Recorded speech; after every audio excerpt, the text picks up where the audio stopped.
Times, खबरों की रफ्तार।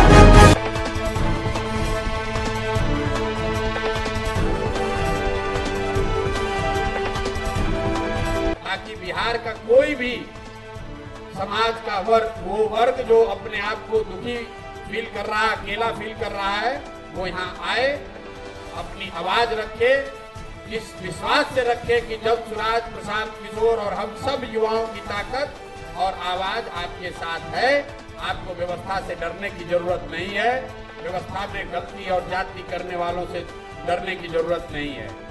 इस आश्रम को शुरू करने के पीछे एक संकल्प ये है कि आने वाले 8 हफ्तों में बिहार से 1 लाख युवाओं को, इसको याद रखिए, 1 लाख युवाओं को इस आश्रम में लाकर सत्याग्रह की ताकत और उसके द्वारा बिहार के समाज की चेतना को पुनर्जीवित करने के लिए ऐसे 1 लाख छात्रों को, युवाओं को यहाँ से प्रशिक्षित करेंगे ताकि वो जाएं और बिहार की समाज को जगाएं, उनको बताएं, समझाएं कि मेरे भाई, जातीय और धार्मिक उन्माद में पड़कर जब तक वोट देते रहोगे तब तक इसी तरह की असंवेदनशील व्यवस्था को आपको झेलना पड़ेगा।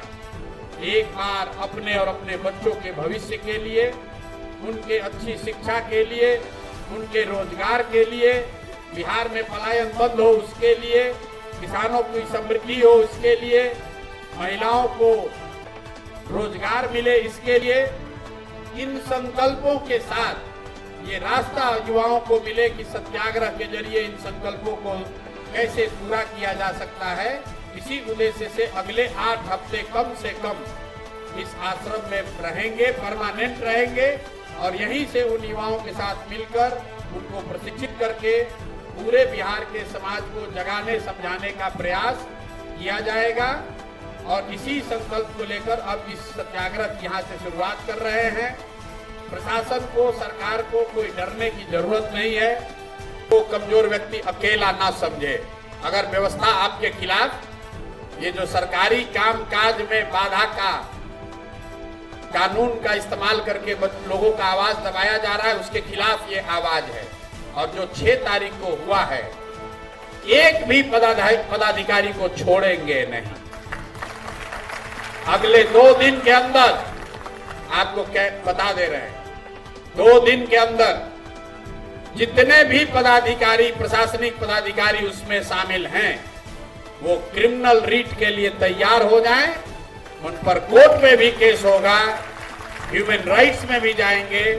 बिहार में ये मापदंड तय फिर से किया जाएगा कि यहाँ पर लोकतंत्र है, ये लोकतंत्र की जननी रही है, जिसको लाठी तंत्र बनाने की अनुमति किसी को नहीं दी जा सकती है। और अगर कोई लाठी तंत्र बनाया है तो बिहार के युवा, हमारे जैसे लोग पूरी ताकत से खड़े होंगे, डरने वाले नहीं है।